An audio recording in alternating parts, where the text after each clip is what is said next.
हमारा भाव नहीं कर रहे हैं, हमारा परिवार है तरुण, हम समाज के हैं,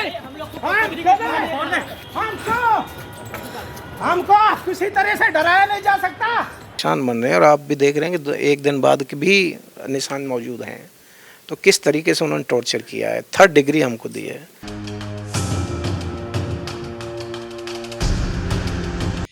खराड़ साहब, हुआ क्या था कि आपको इतनी चोट लगी? आपकी वीडियो सोशल मीडिया पर इस समय वायरल है।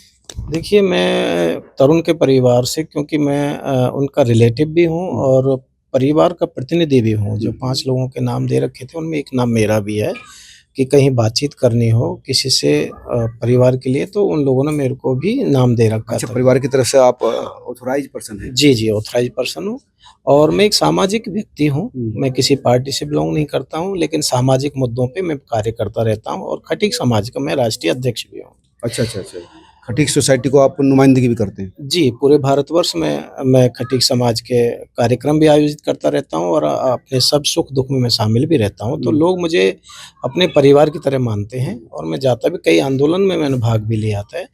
तो 21 तारीख की बात है और तरुण के परिवार वालों ने मेरे से संपर्क किया था कि हमें बहुत दिक्कत हो रही है यहाँ पे, हमारी बातों को सुना नहीं जा रहा है, पुलिस ने हमारे चारों तरफ सीसीटीवी लगा दिए हैं, हमको गले में कैद कर दिया है, हमें समझ में नहीं आ रहा कि हम क्या करें। आप थोड़ा आएँ और हम सबको बताएँ और सरकार से मिलें या पुलिस से मिलें, हमें न्याय नहीं मिल रहा है। अच्छा, तो परिवार ने आपसे संपर्क साधा था? जी, जी। तो मैंने उनसे कहा कि मैं आ रहा हूँ और हम बैठ के बात करेंगे, सरकार से करेंगे, पुलिस से करेंगे, कोई बात है तो उसको बैठ के करते हैं। तो इसी दौरान मैं अलवर से आया और मैं जैसे ही उत्तम नगर मेट्रो स्टेशन पे पहुँचा, तो मेरी गाड़ी को और मुझे, चूँकि पहले भी मैं आता-जाता रहा हूँ, तो उन लोगों को मेरी चीज़ की जानकारी थी। और मुझे वहाँ पर जैसे मैं रोका, मुझे पुलिस वालों ने रोक लिया क्योंकि मेरी झंडी पे श्री राम का फ्लैग लगा हुआ है, ब्लैक स्कॉर्पियो है, तो वो उनको पहचानते हैं। जैसे ही जैसे ही जैसे ही मेरे को वहाँ पे रोका गया, तो मैंने उनसे पूछा क्या बात है, तो मेरे को वो कहने लगे कि आप साइड में आ जाओ, आपसे बात करनी है। और जैसे मैं उतरा तो मेरे को लेकर के वो जाने लगे। थोड़ा-सा कदम 2-4 कदम मैंने चला तो मैंने कहा ठीक है, मैं बात करता हूँ। मेरे पास जो निजी सिक्योरिटी है उसको भी मैंने पीछे छोड़ दिया था कि मैं बात कर रहा हूँ। एक मेरी महिला सहयोगी भी थी। तो उनको वो जैसे मैं मुझको धक्के मार के जब ले जाने लगे, तो धक्के मारना कब से शुरू हो गया? जैसे ही 5-7 कदम मैं चला था, तो उन्हें लगा कि अब ये लोग पूछेंगे, तो उससे पूछने से पहले जब मैंने पूछा था कहाँ ले जा रहे हो? तो उन्होंने पीछे से धक्के मारते हुए मेरे को लेके गए और उसकी पूरी वीडियोग्राफी सोशल मीडिया पे है और थाने के अंदर मेरे को धक्के मारते हुए, घसीटते हुए लेके जा रहे थे। मैंने जब पूछा कहाँ ले, तो वहाँ देखा कि थाने के अंदर एक बहुत बड़ा कमरा था, उसमें पहले से ही 50-100 लोगों को वहाँ पर बिठा रखा था। अच्छा, और जो मैं वहाँ पहुँचा तो मैंने देखा कि वहाँ बुरी तरीके से उन लड़कों को मार रहे थे, जो भी उसके अंदर थे। मैंने उनसे कहा भई इनको क्यों मारा जा रहा है? कि नहीं, ये लोग जो हैं बड़े आंदोलन कर रहे हैं, बड़ा इनको मुआवज़ा चाहिए। और ये सारे लोग जो थे खटीक समाज के थे, कुछ हिंदू संगठनों से थे। तो एक उनमें से एक लड़का था जिसको बहुत बुरी तरीके से उसके गले में अंगोछा भगवा था। उसको पकड़ करके उसको मारा जा रहा था, तो उसके खून निकल आए। खून पुलिस वाले के हाथ में लग गए थे और कुछ ब्लड उनके पैरों पे गिर गया था। तो हाथ का जब उसने गमछे से पोंछा, जब तक तो मैंने कुछ नहीं कहा, लेकिन जैसे उसके गले में से गमछा निकाल के और पैरों पे पोंछने लगे, तो मेरे को बड़ा गुस्सा आया। मैंने कि ये हमारा सनातनी लोग हैं, हम इसकी रक्षा के लिए हम अपने प्राण न्यौछावर कर देते हैं और ये हमारा भगवा प्रतीक है, हम इसका अन्याय अनादर नहीं होने देंगे। तो जब मैंने उसको रोका तो मेरा भी गिरबान पकड़ के, मेरा भी गमछा उतार के कि तू बन रहा है तो तेरे को भी हम करते हैं।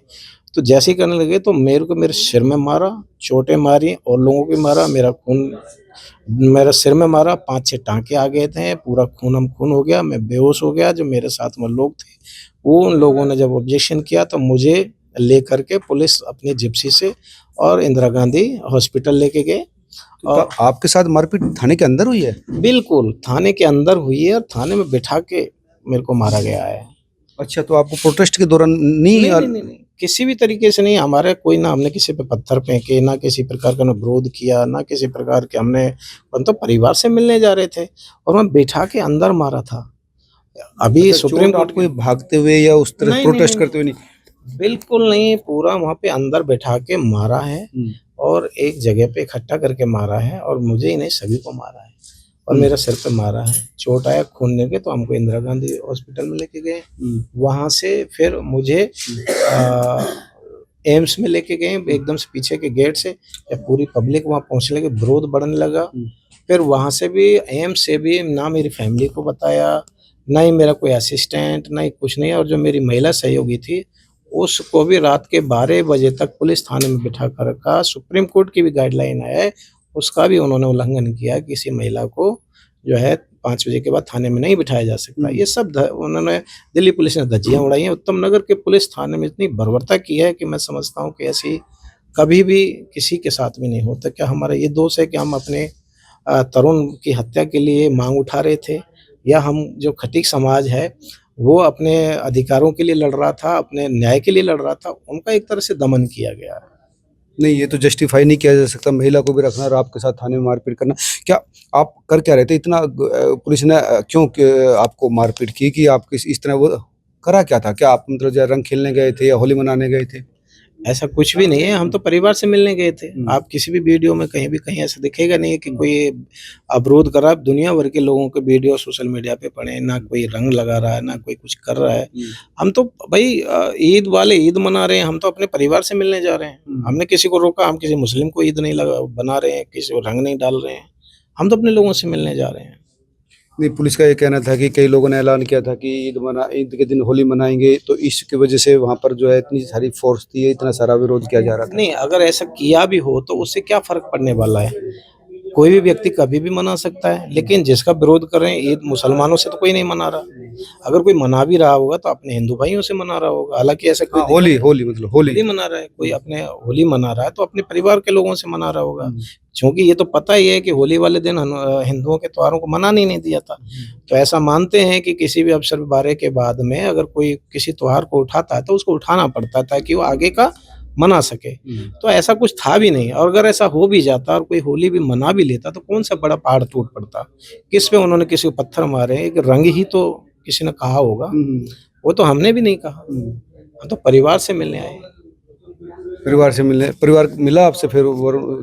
जैसे ही तरुण के परिवार को पता लगा सोशल मीडिया के माध्यम से, वो मेरे से मिलने आए, मेरे से हॉस्पिटल मिलने आए और उनके चाचा सब लोग मिलने आए।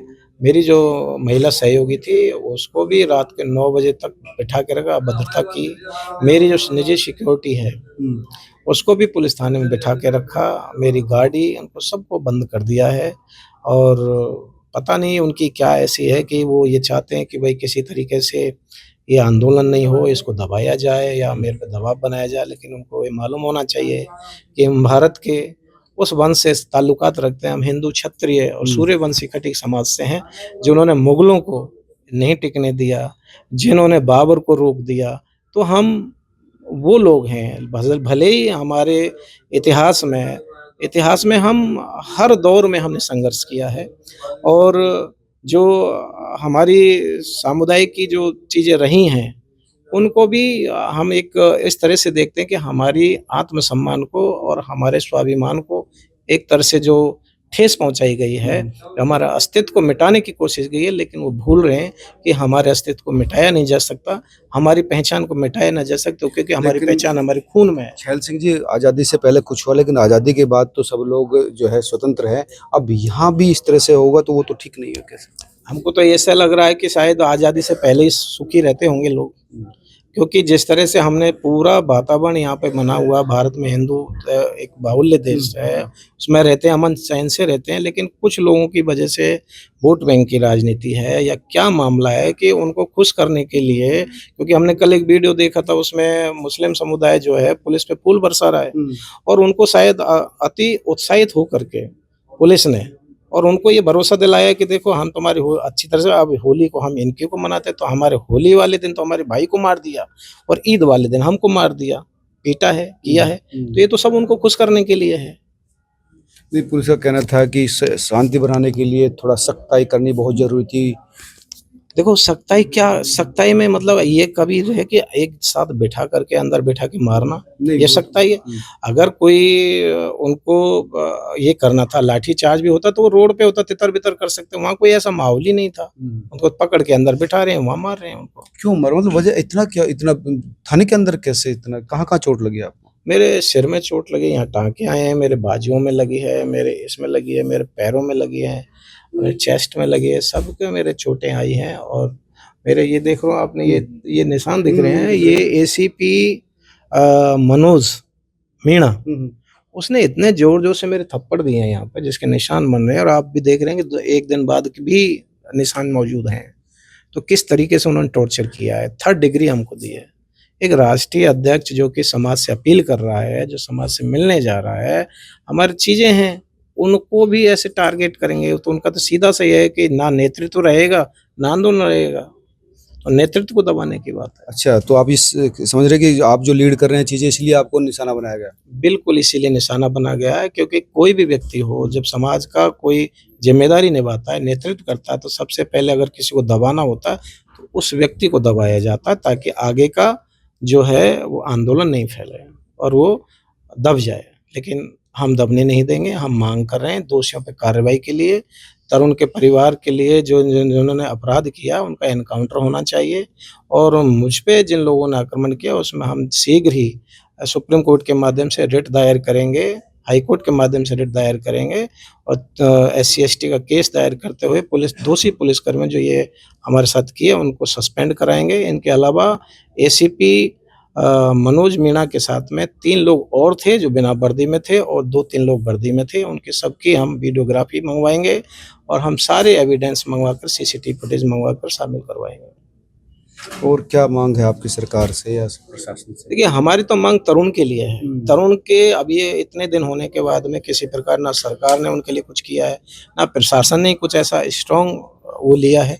हमारी मांग है कि दोषियों पे कार्रवाई ऐसी हो जो एक उदाहरण पेश हो, सभी आरोपियों का एनकाउंटर हो, और जो गिरफ्तार हो गए हैं वो लोग, 16 लोग तो गिरफ्तार हुए हैं। हमें नहीं पता कितने उन्होंने गिरफ्तार कर रखे हैं, और जो मुख्य लोग हैं 16 ही लोग नहीं है, करीब 40 लोग हैं वो, तो उनको भी सभी को गिरफ्तार होना चाहिए, करना चाहिए, और उनका एनकाउंटर होना चाहिए।